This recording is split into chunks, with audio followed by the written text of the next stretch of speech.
తెలంగాణలో కాంగ్రెస్ పార్టీ అధికారంలోకి వచ్చిన తర్వాత సీఎం రేవంత్ రెడ్డి పలు కీలక నిర్ణయాలు తీసుకుంటున్నారు.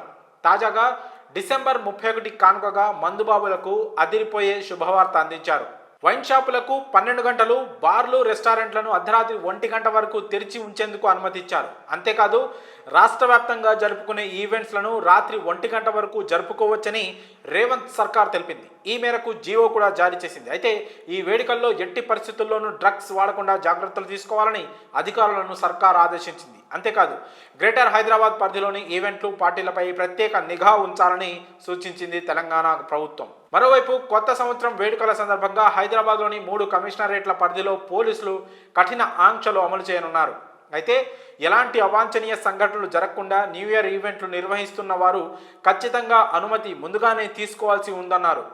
పబ్బుల్లో, న్యూ ఇయర్ పార్టీల్లో మైనర్లకు అస్సలు అనుమతి ఇవ్వకూడదని సూచించారు. అంతేకాదు డిసెంబర్ 31వ తేదీ రాత్రి 10 దాటిన తర్వాత లౌడ్ స్పీకర్లు బంద్ చేయాలని పోలీసులు ఆదేశించారు. అలాగే ఈవెంట్స్లో 45 డెసిబుల్స్కు మించకుండా జాగ్రత్తలు తీసుకోవాలని హెచ్చరించారు. ముఖ్యంగా మ్యూజికల్ ఈవెంట్స్ నిర్వహించేవారు ఈ నిబంధనలను ఖచ్చితంగా పాటించాలని సూచించారు. ఇక బహిరంగ ప్రదేశాల్లో అసభ్యకర డ్యాన్సులు నిషిద్ధం.